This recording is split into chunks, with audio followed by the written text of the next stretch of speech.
Okay, good afternoon everyone. आपके पास voice पहुंच रही बेटा? Hello, can you listen me?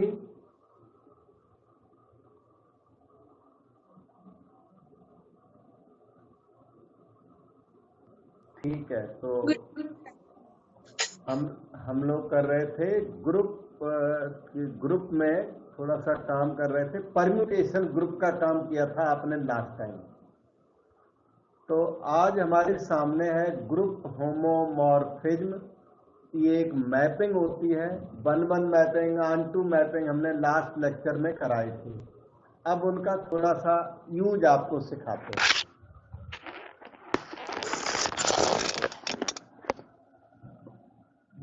ये है, इसको कहते हैं ग्रुप होमोमॉर्फिज्म।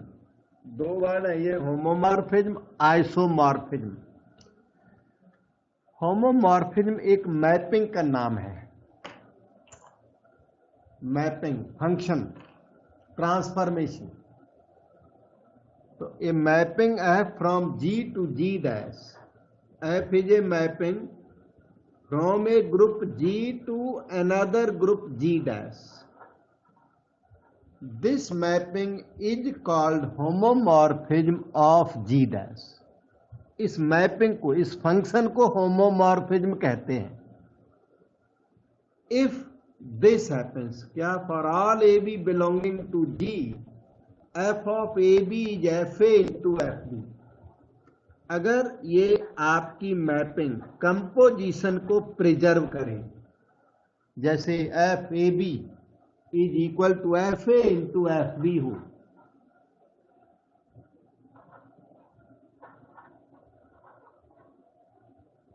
कंपोजिशन को प्रिजर्व करें, f of AB equal to FA into FB हो, तो इसे होमोमॉर्फिज्म कहते हैं। और होमोमॉर्फिज्म इसी मैपिंग का नाम है।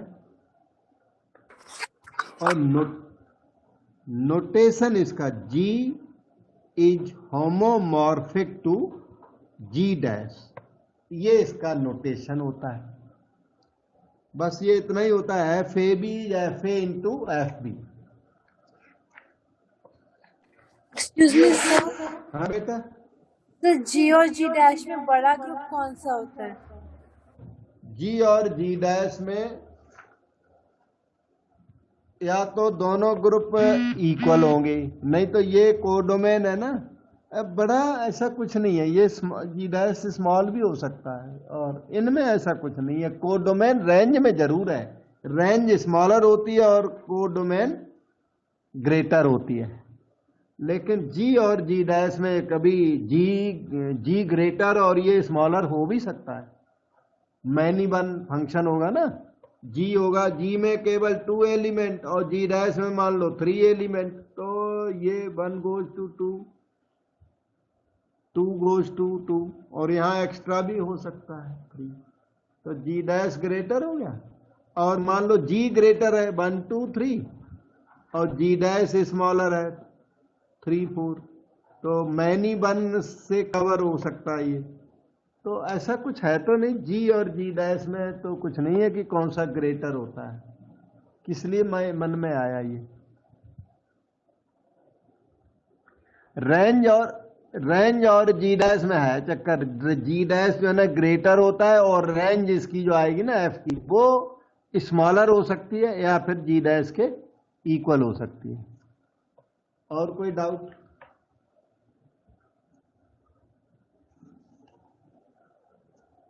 ठीक है, तो अब ये आया phi G to G given by phi x equal to E, then phi x y। ये then के बाद तो ये होमोमॉर्फिज्म प्रूव किया हुआ है।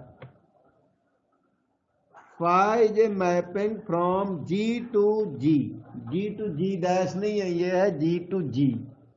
It is given by phi x equal to E। अब हम phi of x by study करते हैं, तो phi of x by x replace by x by करोगे तो वो भी आइडेंटिटी आएगा। और 5x इंटू 5y करें तो 5x क्या है? आइडेंटिटी। 5 ऑफ y क्या है? आइडेंटिटी, क्योंकि x और y सेम फूटिंग के एलिमेंट्स हैं।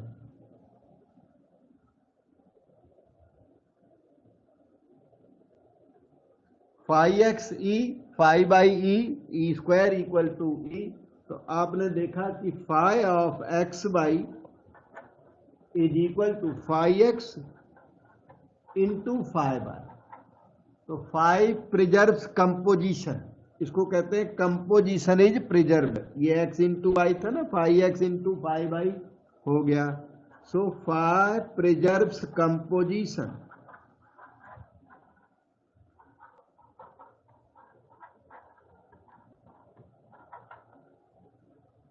and therefore phi is homomorphism।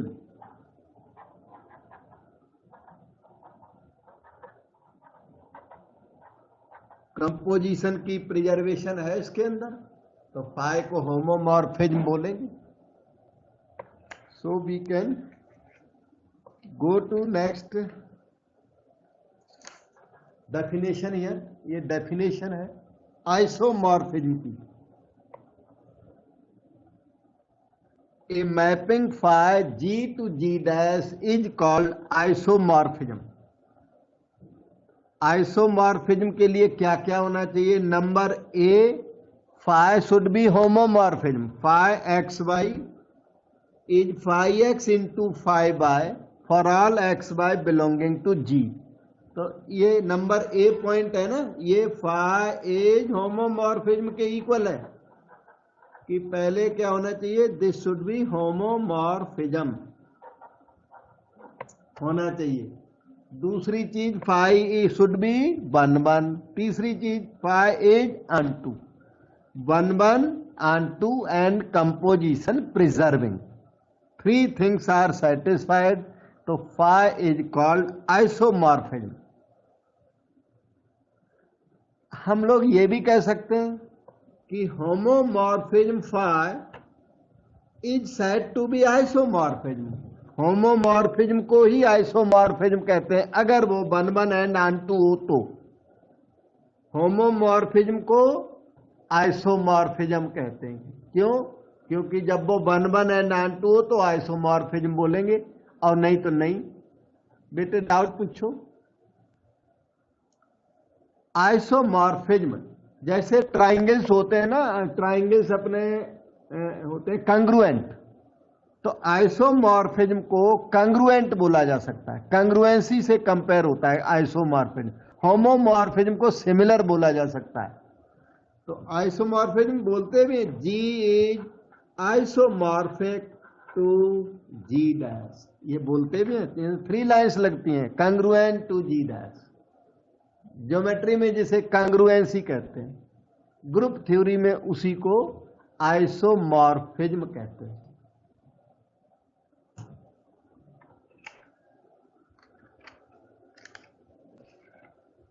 अब यहां पर एक मोस्ट इंपॉर्टेंट थ्योरम है जिसे हम कैली थ्योरम के नाम से जानते हैं। एग्जाम पॉइंट ऑफ व्यू भी बहुत इंपॉर्टेंट है, सारे वर्ल्ड में आती है थ्योरम भी। थ्योरम क्या है? Every finite group G is isomorphic to a permutation group. आपको प्रूव करना है कि आपका फाइनाइट ग्रुप जी किसी परम्यूटेशन ग्रुप के आइसोमॉर्फिक है। मतलब प्रूव तो ये करना, G is isomorphic to certain permutation group which is not given. आपको पहले परम्यूटेशन ग्रुप जी डैश का अरेंजमेंट करना पड़ेगा और उसके बाद एक मैपिंग डिफाइन करनी पड़ेगी। और वो मैपिंग कैसी हो? 1/1 ऑनटू एंड कंपोजिशन प्रिजर्विंग, तब आइसोमॉर्फिज्म प्रूव हो पाएगा। कैली थ्योरम है every finite group G is isomorphic to permutation group. Statement बहुत कम है, स्टेटमेंट में ज्यादा कुछ इसने दिया नहीं। क्या दिया? Finite group G. Finite group G यहां ज्यूम करो, finite group G A1 A2 A3 AN assume किया। तो ये जो G है वो A1 A2 A3 finite group दिया हुआ है, A1 A2 A3 up to AN, और आपको प्रूव करना है कि this finite group is isomorphic to permutation group. तो हमें पहले क्या परम्यूटेशन ग्रुप सर्च करना पड़ेगा, और परम्यूटेशन ग्रुप के लिए हम लोग परम्यूटेशन सर्च करते हैं। आपको पता है परम्यूटेशन क्या होता है, 1-1 ऑन 2 मैपिंग को परम्यूटेशन कहते हैं। तो पता लगाते हैं उस मैपिंग का। तो G में एक एलिमेंट ले लिया हमने, A belong to G, arbitrary assume कर लिया। अब यहां से थोड़ा सा रास्ते पर क्वेश्चन आया, डिफाइन ए मैपिंग। एक मैपिंग डिफाइन करनी पड़ेगी, और उस मैपिंग को 1-1 ऑन 2 जस्टिफाई करना पड़ेगा, जिससे वो परम्यूटेशन बन सके। फिर उन परम्यूटेशंस का एक सेट बनाना पड़ेगा, और वो सेट ग्रुप है, वो ग्रुप भी प्रूव करना पड़ेगा। उसके बाद आइसोमॉर्फिज्म प्रूव करना पड़ेगा। मतलब थोड़े स्टेप्स इसमें ज्यादा हैं पर इजी है। तो define a mapping f suffix c from G to G itself, क्योंकि G डैश अभी आपके पास है नहीं। G डैश ये तो प्रूव करना है, पहले G डैश का अरेंजमेंट कर रहे हैं। G डैश क्या है, सेट ऑफ परम्यूटेशंस। तो परम्यूटेशन सर्च कर रहे हैं, FA will become permutation later on. तो G टू G डिफाइन करते हैं एज फॉलोज। डेफिनेशन ये है, FA of X equal to AX। F1 होगा तो 1X, F2 तो 2X, F3 तो 3X, जिससे कि परम्यूटेशन ग्रुप आराम से डिफाइन किया जा सकेगा। इसलिए इस तरह का ये मैपिंग डिफाइन किया जाता है। X belongs to G। Function के आगे का एलिमेंट हमेशा डोमेन एलिमेंट होता है, वेदर यू राइट और यू डोंट राइट। X हमेशा ना इस वाले G का एलिमेंट होगा, डोमेन का एलिमेंट होता है।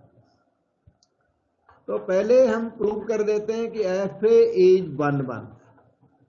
ये FA 1-1 है। 1-1 प्रूव करने का तरीका हमने बताया था, FA X1 is equal to FA X2 से स्टार्ट करके और X1 इक्वल टू X2 पर फिनिश कर दें तो आपका फंक्शन 1-1 हो जाता है। तो FA X1 is given bye AX1, जो आपने डेफिनेशन दी है उसके हिसाब से ये AX1 बैठेगा, FA X2 AX2 बैठेगा। A दोनों तरफ से डिलीट कर दिया, left cancellation law, X1 equal to X2 हमारा FA 1-1 निकल गया। अब आई बात ऑन2 की कि ये FA ऑन2 है, वो हमें प्रूव करके देना है। F of A is onto. Onto prove करने का एक अल्टरनेटिव मेथड होता है, मतलब 2-3 मेथड होते हैं। उनमें देखो यहाँ पर ये वाला मेथड मैं लगा रहा हूँ। कौन सा वाला? कि पहली चीज तो ये FA 1-1 को यूज करेंगे ऑन2 के लिए। पहली चीज तो ये है कि FA 1-1 है। दूसरी चीज ये डोमेन और कोडोमेन इक्वल हैं। Domain of function is equal to codomain of function. Domain को डोमेन इक्वल हो और फंक्शन 1-1 हो, और ये इक्वल हो तो कैसे हो, फाइनाइट हो। इनफाइनाइट में ये नहीं चल पाएगा। तो डोमेन को डोमेन दोनों इक्वल क्या है, G के इक्वल है और फाइनाइट है प्रेजेंट केस में, और इसलिए FA को ऑन2 होना पड़ेगा। ये क्वालिटी जब भी होगी किसी फंक्शन में, देखो ऐसे बात ये है, ये G है, ये G है, इसमें एलिमेंट 1 2 3, इसमें एलिमेंट 1 2 3, फंक्शन है 1-1।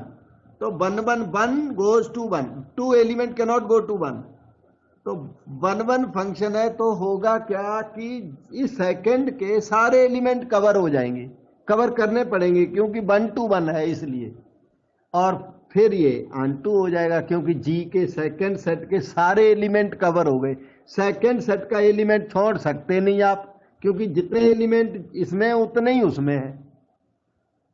तो इसकी वजह से अगर फंक्शन वन वन है और डोमेन को डोमेन इक्वल है और फाइनाइट सेट्स हैं, तो उस फंक्शन को ऑनटू होना पड़ता है। तो इसे नेसेसरली ऑनटू होना पड़ेगा। तो इसलिए ये फंक्शन ऑनटू है। ऑनटू प्रूव करने का बड़ा अच्छा तरीका है, तभी लगेगा जब आपका सेट फाइनाइट हो। So F of A is onto. Onto का मतलब होता है कोडोमेन और रेंज इक्वल हो जाए। तो यहां पर कोडोमेन और रेंज को इक्वल होना ही पड़ेगा, क्योंकि फंक्शन वन वन है और कोडोमेन और डोमेन इक्वल है। ऊपर से फंक्शन वन वन है, तो इसमें एक्स्ट्रा एलिमेंट यहां पर नहीं रह सकता वन टू वन होने की वजह से। और एक्स्ट्रा एलिमेंट तब इनटू फंक्शन होता है, एक्स्ट्रा एलिमेंट नहीं है तो ऑनटू फंक्शन है। तो वन वन भी हो गया और ऑनटू भी हो गया। अभी एफ ऑफ ए कम से कम वन वन ऑनटू होने की वजह से ये परम्यूटेशन डिफाइन कर गया। This defines permutation. So F of A defines permutation, बिल्कुल। और n सिंबल्स पे होने की वजह से इसको कहते हैं परम्यूटेशन ऑफ डिग्री n, क्योंकि वन वन ऑनटू निकल गया। तो एफ ऑफ ए किस तरह का होगा? F of A will be something like this. जैसे a1 a2 ये g के एलिमेंट्स हैं, a3 an। तो f a of a1 is a1। यहां पे एक लिख देता हूं, एफ ए ऑफ a1 क्या निकला? a1। तो एफ ए ऑफ a2 निकलेगा a2, F a of an। इस टाइप का ये एफ ए परम्यूटेशन बन गया। और ए एलिमेंट क्या है? ये ग्रुप का एलिमेंट है, जी का एलिमेंट है। ए की वैल्यू a1 भी हो सकती है, a2 भी हो सकती है, a3 भी हो सकती है, an भी हो सकती है।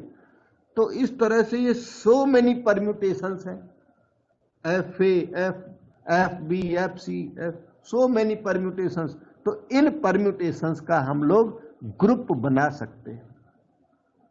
F A is one permutation, F A one is one permutation, F A two is another permutation. तो इस तरह से काफी बड़ा सा ग्रुप मतलब सेट तैयार हुआ। ग्रुप तो अभी प्रूव करोगे। So we write G dash set of permutations like fa where a belongs to g।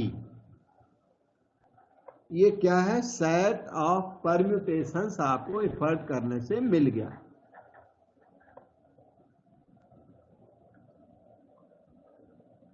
Excuse me sir, बेटे मैंने तो पहले फंक्शन यही लेट किया था, f a x equal to a x let suppose किया था, यहां उसको यूज कर दिया है। सर हमारा वेरिएबल तो एक्स है ना? एक्स ले सकते हो। एक्स की वैल्यू a1 भी हो सकती है, a2 भी हो सकती है। मैंने तो ये फॉर एग्जाम्पल एक बताया बेटा, आपको आपके कन्विंस करने के लिए ये चीज बता दी मैंने। एक एफ ए एक्स ही है। देखो F a of a2 will be a2। ये एक्स्ट्रा लिखा है, कुछ नहीं है। ये देखो F a of an will be an। क्या डाउट जा रहा है? समझ गए सर, सॉरी। हाँ, ये एक्स्ट्रा लिखा है, इसका यहाँ जितनी जरूरत भी नहीं है। इनफैक्ट एफ ए की इसकी परम्यूटेशन की जरूरत नहीं थी। मैंने बताया कि एफ ए कुछ इस टाइप का परम्यूटेशन होगा। ये थ्योरम का पार्ट इसेंशियल पार्ट नहीं है, दे सकते हो और छोड़ भी सकते हो। कोई ऑथर लिखता भी ऐसे, किसी कोई छोड़ ही देते हैं। तो एफ ए डिफाइंस परम्यूटेशन के बाद सीधा जी डैश पर आ जाते हैं। F of A belongs to G. एक बात है कि एफ ऑफ ए, ये एफ ऑफ मान लो a1 रख लो इसको, एफ ऑफ a1। तो एक परम्यूटेशन हो गया। This permutation can be written in n different, second row can be written in factorial n different ways. तो ये एफ ऑफ a1 है ना, ये फैक्टोरियल n एलिमेंट्स है। इसी तरह F of a2 factorial n another elements है। F of a3 another factorial n elements हैं, तो ये एफ ऑफ ए बहुत बड़ा सेट है। ये f of a one has f of a one means factorial n possible permutations, f of a two another factorial n permutations, f of a three another factorial n permutations. बहुत ज्यादा permutations हैं ये, क्योंकि इसमें ए arbitrary है। और जब F A लिखते हो तो वो एफ ए ये देखने में वन नहीं है, this can be written in several ways. तो factorial n such permutations exist, F A one, F A two, F A three करके इनको चेंज बेंज करके, तो बहुत सारे परम्यूटेशन का सेट है। चलो जो भी है, तो सेट जी डैश आपने डिफाइन किया। अब हमारा क्लेम ये है कि G dash with multiplication operation, composition operation, किसका कंपोजिशन? फंक्शंस का कंपोजिशन इज ए ग्रुप। ये ग्रुप है।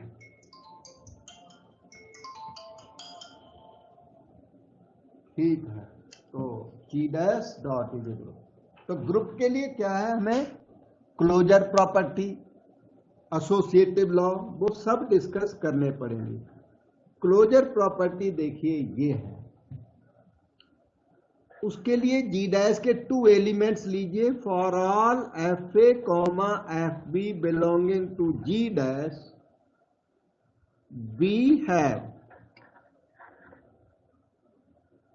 F A into F b of x. ये कंपोजिशन स्टार्ट हो गया। एफ, इसका मतलब है f A into F b of x. ये हो गया f A into F a of, f b of x कहते हैं बी एक्स को। फिर f a of b x हो गया ए बी एक्स। अब ये हो गया f a f b of x, a b x हो गया। तो इसको हम लोग और भी थोड़ा अच्छा लिख सकते हैं। This is equal to a B into x, क्योंकि ए बी एक्स जो है वो ग्रुप के एलिमेंट्स हैं, एसोसिएटिव लॉ में वैलिड है। तो ये आगे चल के f a b of x बन गया। तो f A into F b f of A b बन गया। तो इसका मतलब composition is closure property is satisfied, composition is binary. So we have observed that FA into FB is equal to F of AB, implying that multiplication composition operation is binary and closure is satisfied. बेटे doubt पूछो।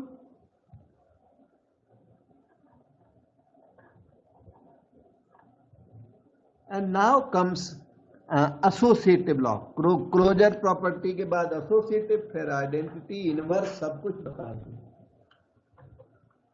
है ये कुछ easy है, ज्यादा hard नहीं है, बस थोड़ा एफर्ट तो करनी पड़ती है, वैसे है आसान है। ओके, सो एसोसिएटिव लॉ की बात करता हूं।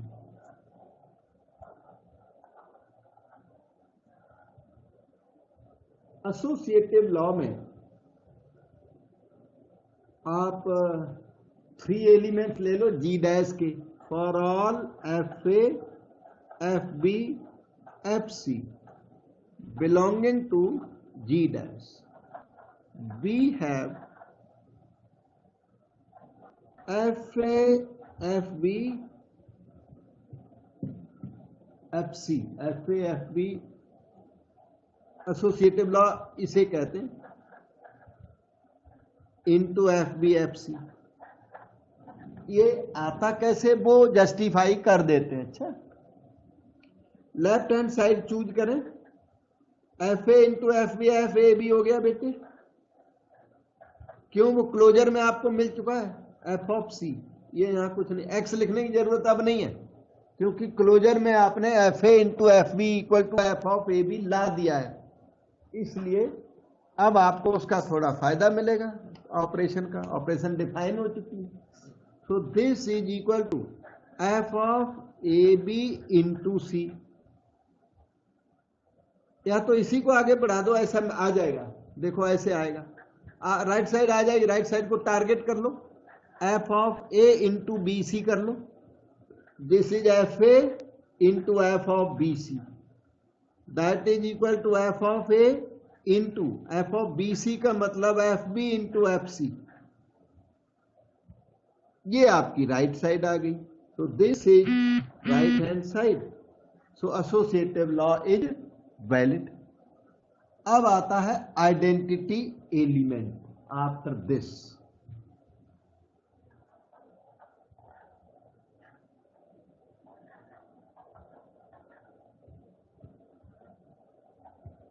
For all FA belonging to G dash, there exists one identity element FE belonging to G dash, क्योंकि E जो है वो G का एलिमेंट है, तो FE जो है वो G dash में बिलोंग कर जाएगा, such that FA into FE is F of AE, F of A हो गया, AE को आप EA भी लिख सकते हो, AE को EA लिख दो तो ठीक ही स्टेप बचेगा। This is FE into FA। तो आपने क्या देखा कि FA इंटू FE रास्ते में F ऑफ A के इक्वल आया था, that is equal to FA, इसको ना F ऑफ A भी साथ में लिखना चाहिए, मैं दोबारा लिख देता हूँ, मतलब वो सही लिखा है, उसी को रीराइट करता हूँ एक और बार। एफ ऑफ ए ही है ना, इसको एफ ए लिखने की जरूरत भी है, इसको भी एफ ए लिखना है, फिर आएगा राइट साइड में f e into F a, refine करके फिर से लिख दिया। इसमें हुआ क्या, this into identity element equal to this itself, तो एफ ई जो है वो आइडेंटिटी एलिमेंट यहां से जस्टिफाई हो गया। So F E belonging to G dash is ID element. अब इनवर्स की बात हुई, हमें इनवर्स जस्टिफाई करना, तो अभी हम इनवर्स भी ला देते हैं।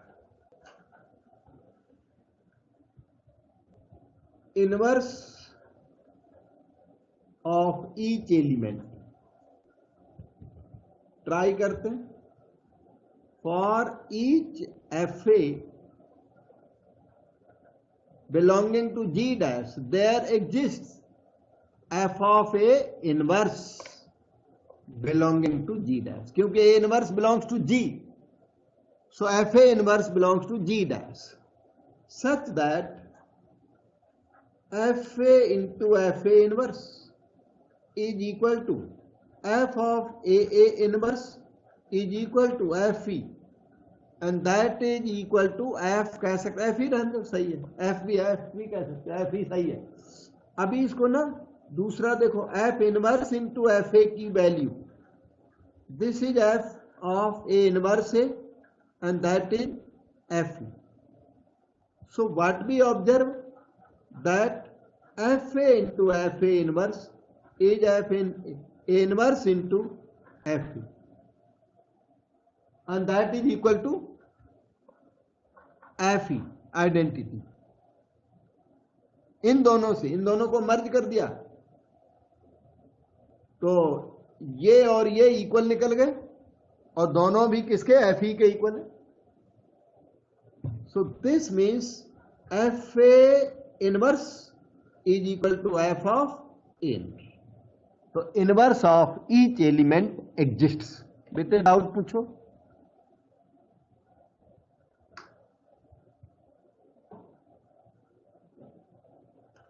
इनवर्स हो गया। अब लास्ट में जो मेन पार्ट है इसका, आइसोमॉर्फिज्म प्रूव करने वाला, वो पार्ट हम प्रूव करेंगे, ठीक है।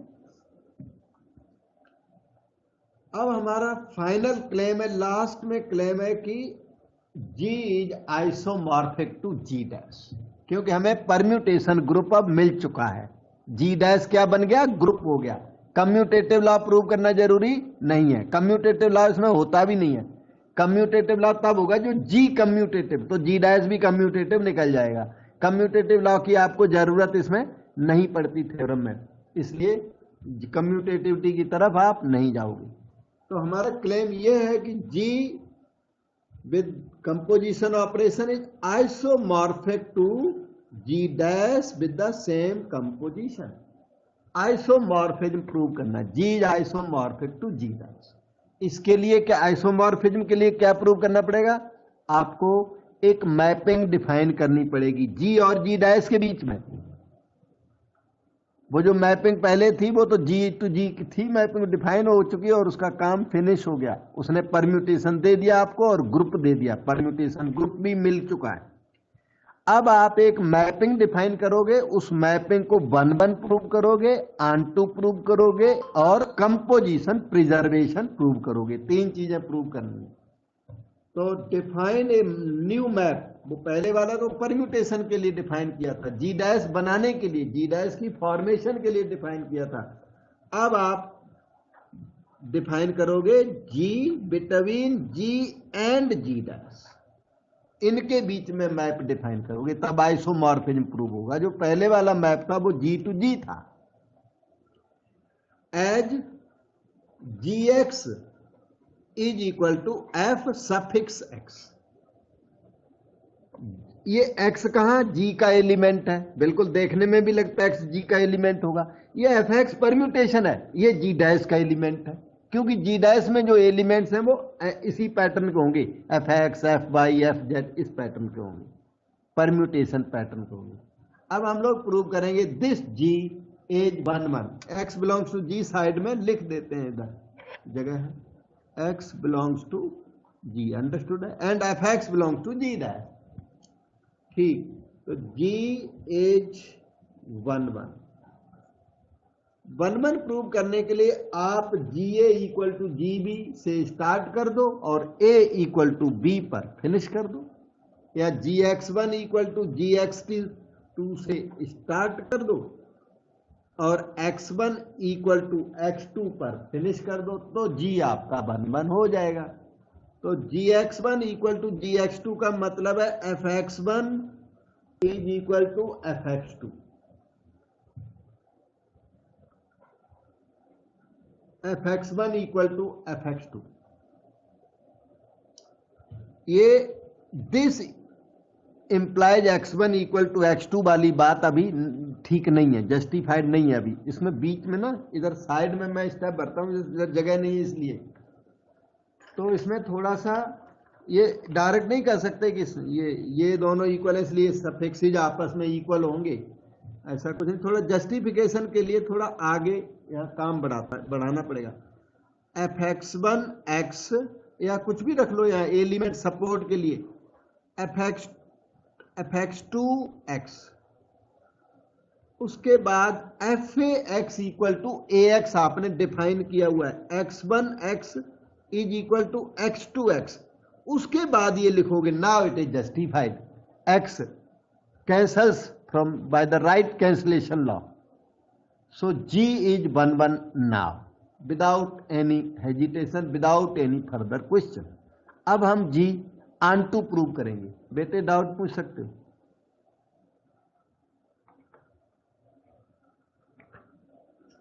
Okay, so g is on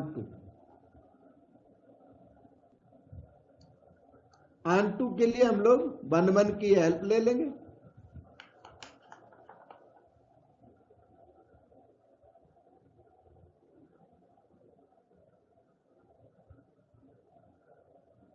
G is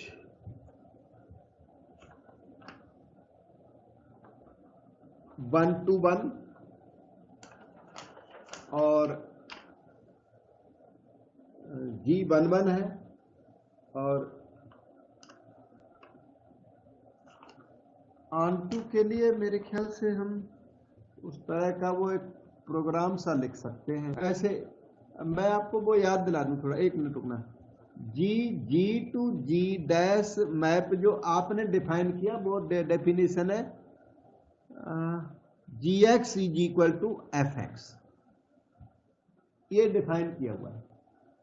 तो ऑन टू के लिए क्या होता है कि फॉर ईच को domain element you must have a domain element. तो ऐसे बोलेंगे for each fx belonging to g dash each codomain element के लिए there exists X belonging to G such that G X equal to F X is satisfied. मतलब for each codomain element there exist a domain element such that this happens, therefore G is onto. ऐसे वो दूसरा भी लिख सकते थे, एक और भी है ये लिखा था ना उस टाइप का, वो भी वैलिड है। तो जी ऑनटू हो गया, बन बन हो गया, और जी फिर कंपोजिशन प्रिजर्व भी करे। आइसोमॉर्फिज्म के लिए कंपोजिशन प्रिजर्विंग, एक पॉइंट और रह गया, जी प्रिजर्व्स कंपोजिशन।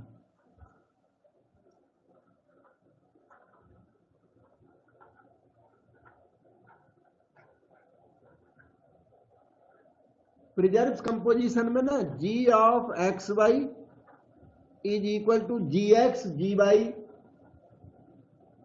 लाके फिनिश कर देना, तो आइसोमॉर्फिज्म आपका प्रूव हो जाएगा।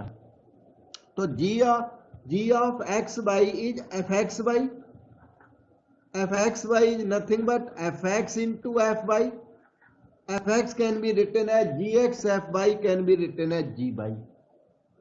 तो इस तरह जी होमोमॉर्फिज्म, प्रिजर्व कंपोजिशन का मतलब G homomorphism. One one onto ये पहले हो चुका, होमोमॉर्फिज्म अभी अभी हो गया।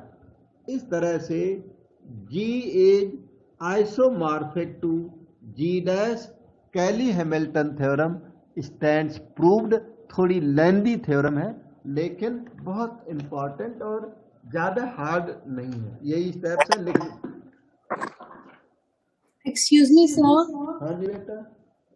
सर हमने एफ को ग्रुप क्यों प्रूव किया? किसको बेटा? जी को, जी डैश को?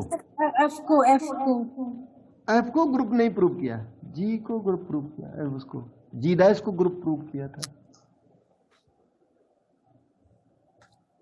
Okay sir. जी डैश को प्रूव किया बेटा, एफ तो परम्यूटेशन था, एफ तो परम्यूटेशन मतलब एफ एलिमेंट था, एफ एक्स एफ वाई ये क्या है, उससे जी डैश के एलिमेंट्स थे ये।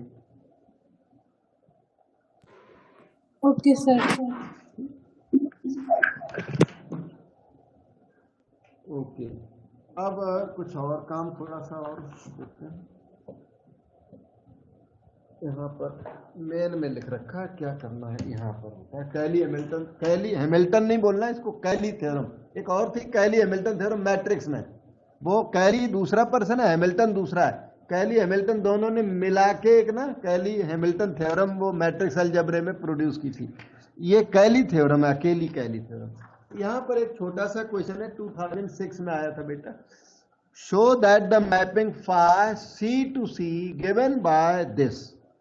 ये मैपिंग है, अगर दूसरे तरह से देखें phi Z equal to Z bar भी है, ऐसे भी लिख सकते हो, X plus I Y is equal to X minus I Y is an automorphism. Isomorphism को ही ऑटोमॉर्फिज्म कहते हैं। अच्छा, ऑटोमॉर्फिज्म और आइसोमॉर्फिज्म सेम थिंग है, फर्क थोड़ा सा है।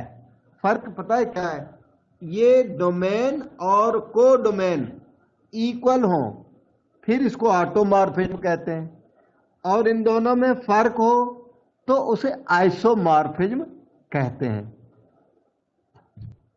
साइड में लिख देता हूं, जैसे ए टू बी अगर आइसोमॉर्फिज्म है तो उसे इस केस में बोला जाएगा आइसोमॉर्फिज्म बोला जाएगा, अगर आता है तो। One one onto composition preservation हो जाता है तो इसको फिर बोला जाएगा आइसोमॉर्फिज्म, ए टू बी को। अच्छा, अगर ये बिल्कुल ए टू ए है तो इसे ऑटोमॉर्फिज्म बोला जाएगा। ऑटोमॉर्फिज्म आइसोमॉर्फिज्म एक ही चीज है। ऑटोमॉर्फिज्म पर्टिकुलर थिंग है, आइसोमॉर्फिज्म जनरल थिंग है। तो ये क्या है? ऑटोमॉर्फिज्म। और कोई गलती से इसे आइसोमॉर्फिज्म बोलेगा सेकंड वाले को तो कोई गलती नहीं है, इसका सेकंड वाला भी आइसोमॉर्फिज्म है और फर्स्ट वाला भी आइसोमॉर्फिज्म है, क्योंकि B can be equal to A. लेकिन सेकंड वाला आइसोमॉर्फिज्म के साथ ऑटोमॉर्फिज्म भी है। फर्स्ट वाला सिर्फ आइसोमॉर्फिज्म है, ऑटोमॉर्फिज्म नहीं है। ये आइसोमॉर्फिज्म भी है दूसरा वाला, लेकिन वो पहले वाला ऑटोमॉर्फिज्म नहीं है। नॉट इक्वल टू लिख तो दिया, वो ऑटो नहीं है लेकिन ये आइसो है। ओके, तो phi Z equal to Z bar. अभी आपको क्या करना है, show that this mapping given by this is an automorphism. भाई मैपिंग तो उन्होंने दे दी, आप 1 1 ऑनटू और कंपोजिशन प्रिजर्वेशन 3 चीजें प्रूव करोगे। तो number 1 phi is 1 1, 1 to 1 prove करने के लिए phi Z1 equal to phi Z2 से स्टार्ट कर दो, और Z1 Z2 नहीं लाने तो वो x प्लस आई वाई वो लिखते जाओ, कोई दिक्कत नहीं है। तो फाइ Z1 क्या आएगा, Z1 बार, फाइ Z2 क्या आएगा, Z2 बार, और एक इनके ऊपर बार आप लगा दो।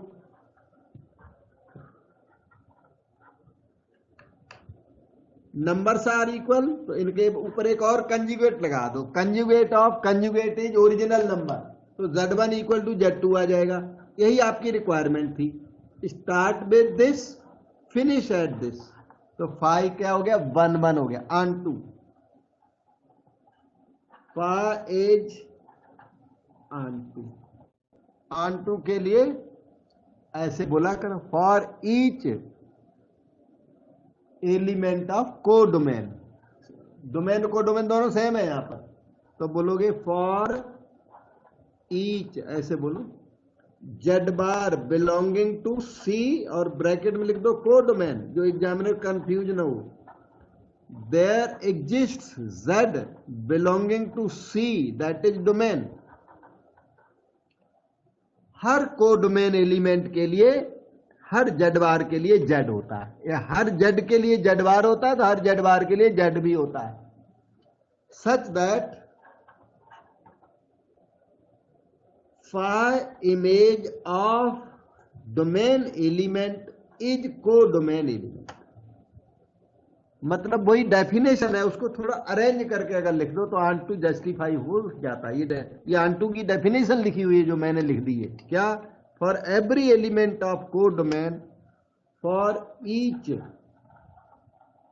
Element of codomain there is something in domain such that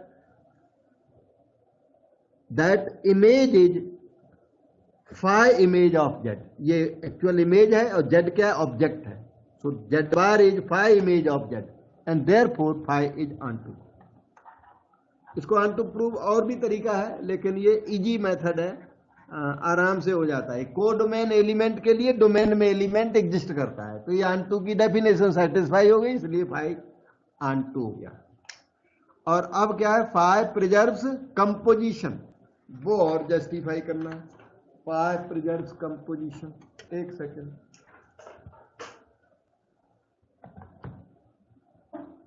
phi preserves composition.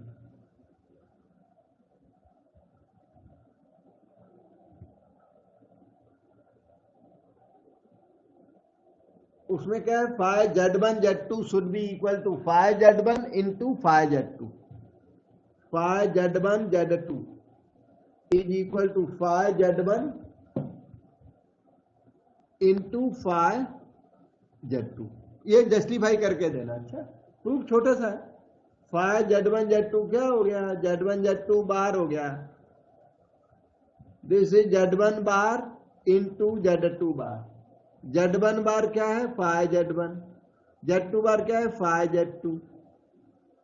तो कंपोजिशन प्रिजर्व 1 1 ऑन टू सब कुछ हो गया। So phi is homomorphism from C to C, C to C is isomorphism. Homomorphism ये हो गया, तो 1 1 on to भी तो है, तो ये हो गया आइसोमॉर्फिज्म, और इसी को कहते हैं automorphism. Is an automorphism. Automorphism particular word है C टू C के लिए। And this result completes. उसके बाद ना एक दो डेफिनेशन वगैरह हैं, वो हम आपको अभी बताते हैं।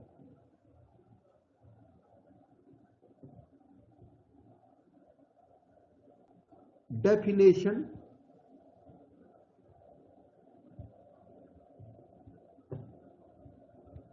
एक सेट लिया जाता है जिसका नाम होता है N, set N of all even permutations. Last lecture में हमने आपको even and odd permutations define करके दिए थे।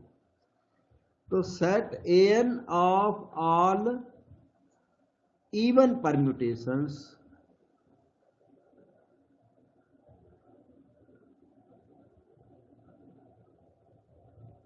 Is a group. उस मतलब set of all even permutations को ले तो उसे भी ग्रुप प्रूव किया जा सकता है, तो उस ग्रुप का नाम एन होता है। एन को ग्रुप प्रूविंग जो है ना वो ज्यादा इंपॉर्टेंट नहीं होता, लेकिन एन की थ्योरम्स है, 2 थ्योरम्स है, ये 2 थ्योरम्स बहुत इंपॉर्टेंट होती है, इसलिए हम आपको डिफाइन करके दे रहे। Set N of all even permutations is a group and this group is called alternating group. This group is called alternating group. अगले दिन हमने आपको SN सिखाया था, SN परम्यूटेशन ग्रुप्स करके दिया था last time, PN, SN, AS सब उसी को कहते हैं। तो एक आज नोटेशन और हमने दिया AN। This group is called alternating group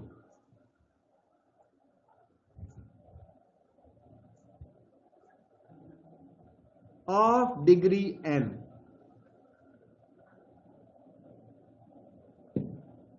अब यहां एक दो नोट हैं, इनको आपने याद रखना है जो थ्योरम में काम आएगा, कि जो लास्ट टाइम भी बताया था, number of even permutations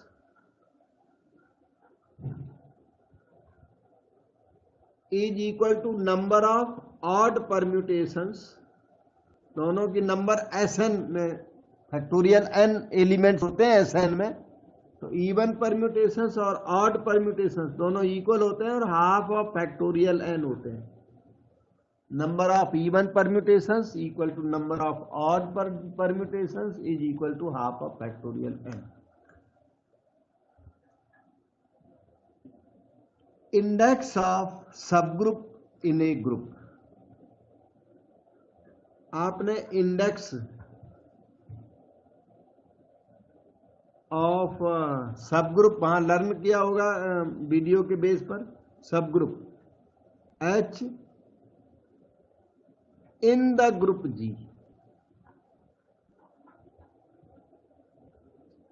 is defined as, ये डेफिनेशन प्रीवियस लेक्चर्स में हुई है, प्रीवियस वीडियोज में हुई है, और वो होता ये इंडेक्स कहते हैं, ये ऐसे ब्रैकेट लगा देते हैं, index of H in G। बोलने में क्या आता है, index of H in G। H पहले आता है, G बाद में, लेकिन लिखने में आता है G पहले और H बाद में, राइटिंग में आता है। Index of H in G का नोटेशन है ये।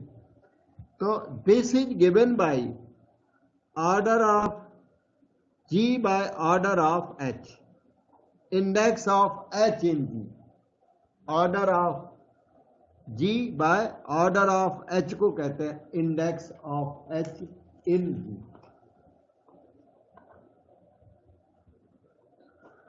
ओके, तो ये हो गई। तो एक रिमार्क और है ये, कि अगर किसी सबग्रुप की इंडेक्स 2 निकल जाए तो वो नॉर्मल सबग्रुप होता है। ये थ्योरम आपने पहले की है, नॉर्मल सबग्रुप्स के अंदर थ्योरम को किया है। अगर ना किया हो तो उस वीडियो को अब करें, लेक्चर को करें। Every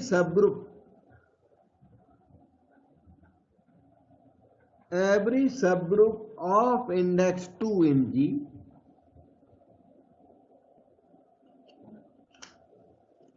is a subgroup of G।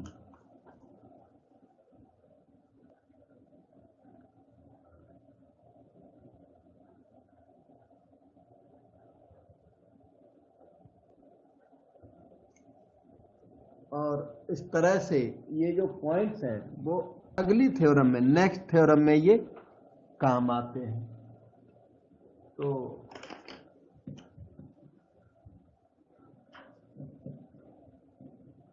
Next theorem ना छोटी थ्योरम है बेटा, हो सकती है अभी हो जाएगी, ये small but very very important theorem, तो इसे मैं कर देता हूँ। अच्छा, बहुत ज़्यादा टाइम नहीं लगेगा इसमें, 5 मिनट तो अभी 7 में आए और 5 मिनट ज़्यादा, बस 7-10 मिनट में हो ही जाएगी, तो कर देते हैं, नहीं तो पेंडिंग बनी रहेगी फिर, कुछ है बहुत इंपॉर्टेंट।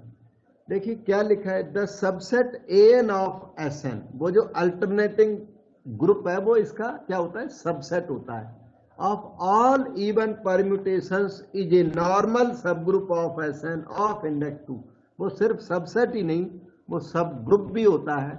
सब ग्रुप हमें प्रूव करने की जरूरत है, हम लोग प्रूव करेंगे, क्योंकि इसे नॉर्मल सब ग्रुप प्रूव करना ना, तो इसीलिए इन्होंने सबसेट लिखा है। सबसेट है लिखा है तो सब ग्रुप प्रूव कर देंगे, सब ग्रुप लिखा हो तब सब ग्रुप प्रूव करने की जरूरत नहीं है। तो सबसेट एन ऑफ सब गिवन,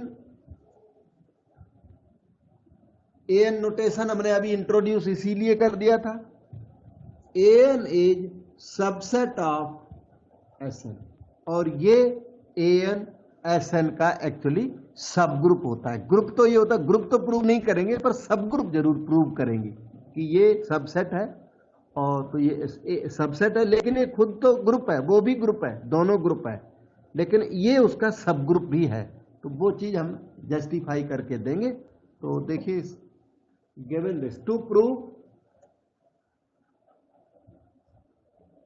एन इज सब ग्रुप ऑफ एस एन, और सब ग्रुप प्रूव करने के लिए एक पोस्टुलेट होता है, ये प्रूव करना पड़ता है, A B inverse belongs to H prove कर दो, ए बिलोंगिंग टू एच ले लो, बी बिलोंगिंग टू एच ले लो, और A B inverse belongs to H prove कर दो, तो सब ग्रुप प्रूव हो जाता है। तो ए एन को सब ग्रुप प्रूव करना है, इसलिए आप ए एन के 2 एलिमेंट्स लीजिए, पहले सब ग्रुप प्रूव करेंगे, फिर नॉर्मल सब ग्रुप का वो एक पॉइंट है वो प्रूव कर देंगे, बस हो जाएगा। सब ग्रुप प्रूव करने के लिए ए एन के 2 एलिमेंट लीजिए। ए एन के एलिमेंट क्या है, परम्यूटेशंस है, तो आप एफ कॉमा जी 2 एलिमेंट ले लो ए एन के, ये दोनों क्या है, इवन परम्यूटेशंस हैं, क्योंकि A N is the set of even permutations, इसके अंदर इवन परम्यूटेशंस हैं।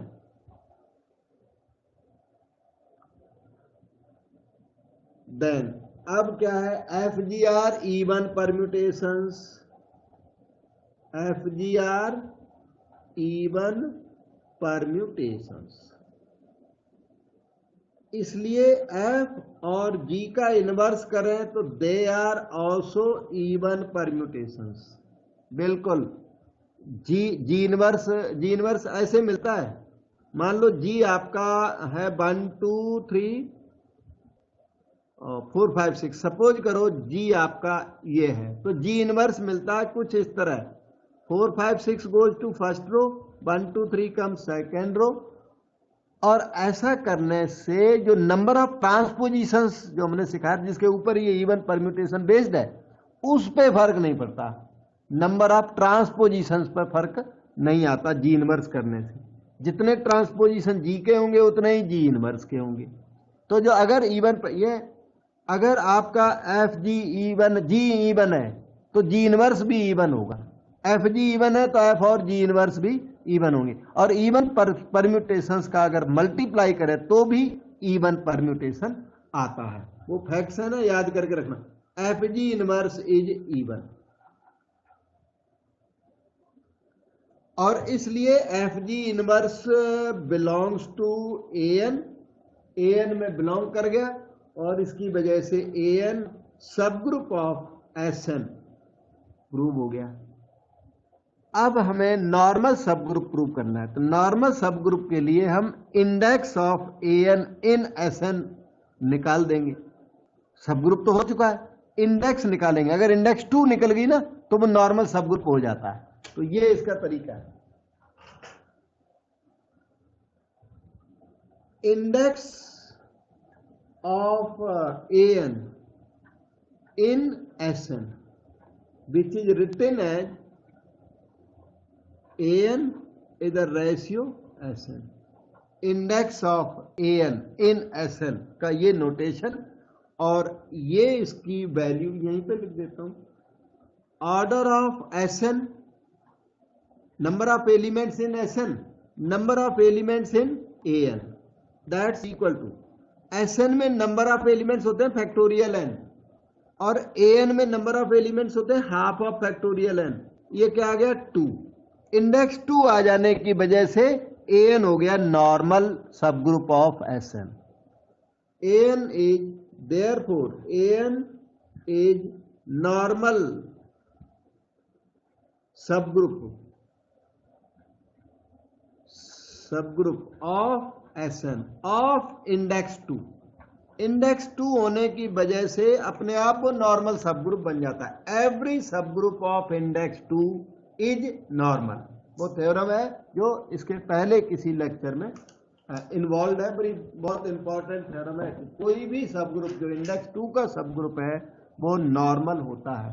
इसमें कुछ फैक्ट्स हमने यूज किए, मैं थोड़ा बहुत इनके बारे में बता देता हूँ कि FG इनवर्स E1 आ गया, F इंटू G E1 क्यों होता है, थोड़ा सा वैसे इन पासिंग बता देते हैं। इधर देखना, ये परम्यूटेशन है 1 2 3, परम्यूटेशन 1 2 3, तो this can be written as 1 2 into 1 3, क्योंकि 2 ट्रांसपोजिशंस हैं, E1 नंबर ऑफ ट्रांसपोजिशंस, तो ये परम्यूटेशन कैसा है, E1 है।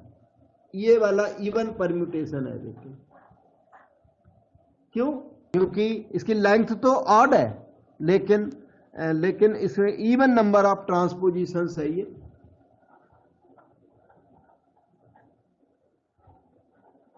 इसको ट्रांसपोजिशन कहते हैं राइट साइड को। सपोज करो ऐसा ABC लिया जाए, तो this is AB into AC, even number of transposition, AB even है। तो अगर इनको दोनों को मल्टीप्लाई करें 1 2 3 इंटू ABC, मल्टीप्लाई करो तो ये आ जाएंगे 1 2 इंटू 1 3, इनके जो ट्रांसपोजिशन है वो मल्टीप्लाई 1 3 AB इंटू AC। आप देख सकते हो 2 इंटू 2 4 हो गए। इसके नंबर ऑफ ट्रांसपोजिशंस कैसे हो गए, E1, तो ये खुद भी E1 हो गया। तो product of two even permutations is even permutation, और product of 2 odd permutations is odd permutation. वो मैंने करके देखा था, और मेरी फीलिंग थी कि ऑड इंटू ऑड इवन आना चाहिए, लेकिन नहीं, ऑड इंटू ऑड ही आता है। हाँ, 1 even permutation, another odd permutation, even into odd, वो फिर ऑड, वो इवन इंटू ऑड, वो मेरे ख्याल से वो भी इवन आएगा, इवन इंटू ऑड इवन आएगा ज्यादा। लेकिन इसकी जरूरत पड़ती है, औरों की जरूरत नहीं पड़ती। ऐसे ही सारे निकाल लिए जाते हैं फार्मूले, कोई बनाना ना तो ऐसे, मतलब इवन परम्यूटेशन ले लो, दूसरा ऑड परम्यूटेशन ले लो, मल्टीप्लाई करके देख लो क्या आता है, तो पता लग जाता है। ये हमने थोड़ा जस्टिफिकेशन के लिए दिया। और यहाँ पर आपका एक